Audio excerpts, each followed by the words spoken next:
Okay, so on question 1A, there's a question which is saying, what is the power output of a 74-kilogram woman who runs up a 5-meter high flight of stairs in 4.5 seconds, starting from rest but having a final speed of 3.0 meters per second? Her power output depends on how fast she does this. So here our job is just to calculate um, the power output for this 74-kilogram woman. And how are we going to go about that question, actually?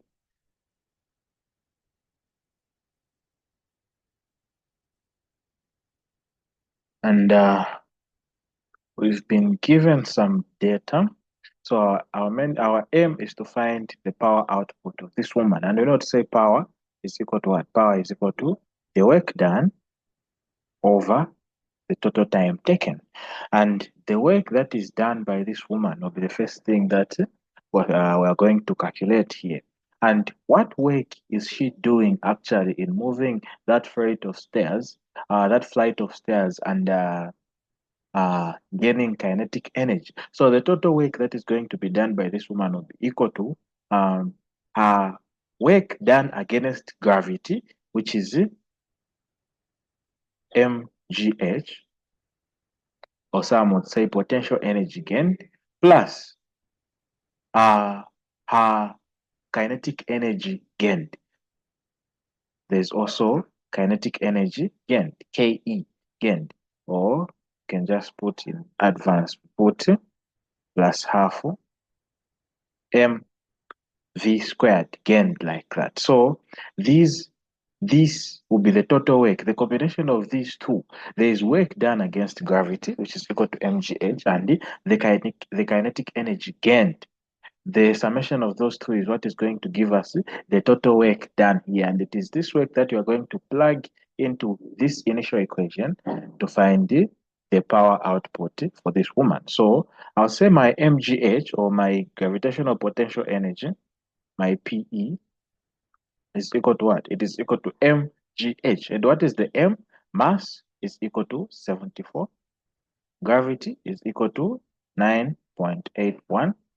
And my height is equal to what? The height is equal to 5 meters, the height of stairs.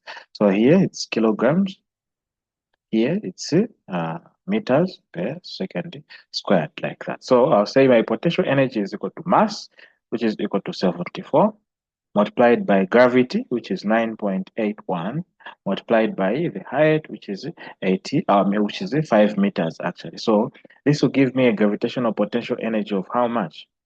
Of 74 multiplied by 9.81 multiplied by 5. This is giving me 3629.7 joules of energy. So this is the total work done against the gravity. This one here in joules. What about the kinetic energy gained? So the kinetic energy gained will be equal to half multiplied by the mass, which is equal to what? Which is equal to 74, multiplied by the velocity squared, half mv squared. What is the final velocity of this woman? They've given us the final velocity is 3 meters per second, so 3.0 squared, like that. And this is going to give us half multiplied by 74 multiplied by 9. And this is going to give us a gain in kinetic energy of how much? So let me plug this into my calculator. I have half multiplied by 74 multiplied by 9. And this is giving me 333 joules. Okay, like that. So these are the two numbers that I'm looking for. So if I say my work done, total work done, let me even put total here. It will be the summation of these two. And what have we gotten? We've said we have 3629.7 plus 333. These guys are both in joules. So the work done will be equal to what? Will be equal to that plus 3629.7. So it's giving me 3962 0.7.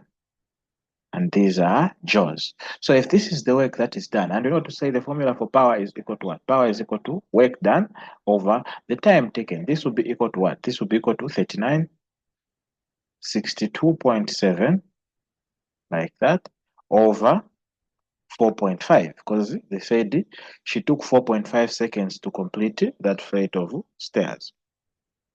Okay, so my answer there divided by 4.5. And I'm getting an answer which is equal to 880.6. What are the units for power? Watts. So I wanted to put joules per second here, but we can just put directly the units of power, which are watts.